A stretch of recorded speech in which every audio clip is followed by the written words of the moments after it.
E aí, pessoal, preparados para uma história que mais parece um anime de aventura? Hoje a gente vai mergulhar na jornada incrível de São Nicolau de Flue. E já vamos começar com uma pergunta para dar um nó na cabeça. Pensa aqui comigo. Será que um pai com 10 filhos pode virar um santo? E ainda por cima, o herói de um país inteiro? Parece impossível, né? Mas é exatamente essa história que a gente vai descobrir hoje.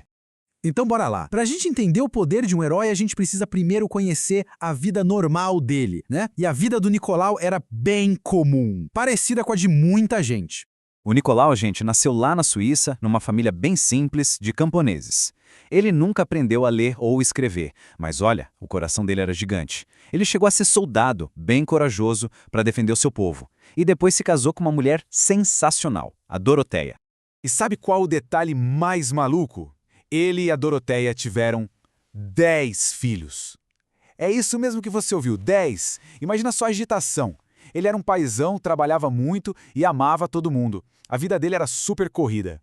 Só que, no meio dessa correria toda de pai, marido, trabalhador, tinha uma coisa diferente acontecendo lá no fundo do coração do Nicolau. Uma voz, sabe? Uma voz misteriosa que estava chamando ele para uma missão ainda maior. Pensa só nisso. Por 20 anos, com a casa cheia, aquela bagunça boa de criança correndo para todo lado, o Nicolau sentia esse chamado de Deus. E não era uma coisinha que passava, não. Pelo contrário, só ficava cada vez mais forte. E o jeito que o próprio Nicolau falava disso é muito legal. Ele dizia que essa voz era tipo uma lima, sabe? Que vai lixando, deixando tudo mais perfeito, e um agulhão, que é como uma cutucada para não deixar ele quieto. Era Deus trabalhando no coração do seu herói. O Nicolau era muito esperto. Ele sabia que, para encarar essa missão, ia precisar de uma ajuda especial. Então, ele pediu 3 graças, 3 presentes para Deus. Foi um pedido cheio de amor, porque ele queria que a família dele entendesse e deixasse ele ir. Agora, o terceiro pedido, nossa, esse era um verdadeiro milagre. E não é que o milagre aconteceu? Aos 50 anos, com a permissão da esposa e dos filhos, que já estavam mais crescidos, o Nicolau começou a fase mais radical da sua aventura. Ele foi viver como um eremita. Mas peraí, o que é um eremita, afinal? Pensa assim, é uma pessoa que sente um chamado de Deus tão, mas tão forte, que decide viver sozinha, num lugar mais isolado, só para rezar. Mas não é para fugir do mundo, viu? É para rezar por todo mundo. E a vida do Nicolau como eremita foi surreal. Sério, por 20 anos ele viveu numa caverna, com uma roupa bem simples, sempre descalço e só com um terço na mão. E agora vem a parte mais incrível de todas. Está registrado que o único alimento dele durante todos esses anos foi a Eucaristia. É isso mesmo, ele viveu só de Jesus.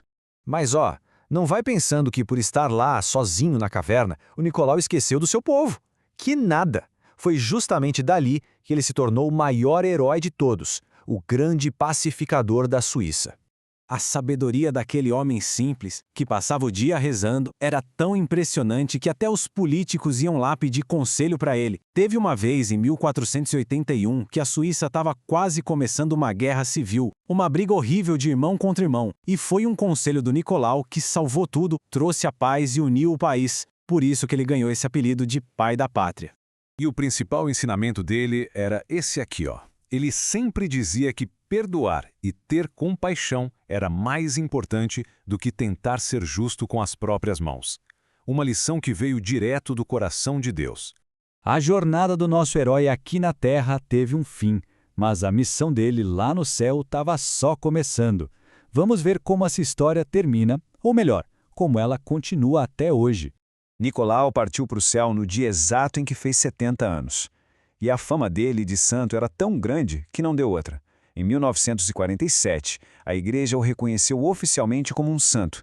E claro, ele virou o padroeiro da Suíça, o protetor daquele povo que ele tanto amou e ajudou.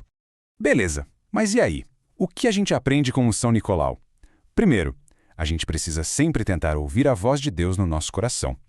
Segundo, que ser um bom membro da família, um bom pai, mãe e filho, já é um caminho para o céu. E terceiro, que a gente não precisa ir para uma caverna para ser um construtor da paz. Dá para fazer isso onde a gente estiver. Essa aqui era a oração que o Nicolau sempre fazia. É uma oração super poderosa que a gente pode fazer também. É como pedir para Deus tirar tudo que nos atrapalha e nos ajudar a ficar sempre pertinho dele. E agora, a aventura passa para a gente. A história de São Nicolau inspira demais, né?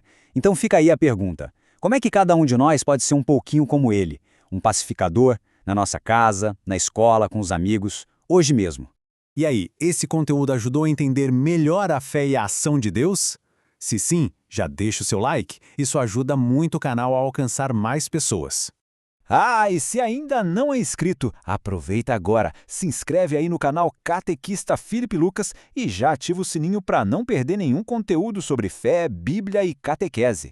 Agora eu quero ouvir a sua opinião. Já tinha pensado sobre isso antes? Ficou com alguma dúvida ou tem alguma sugestão de tema? Deixa aqui nos comentários, viu? Eu leio todos e posso até trazer sua pergunta num próximo encontro. E vamos terminar pedindo ajuda desse nosso amigo lá do céu. São Nicolau de Flue, rogai por nós.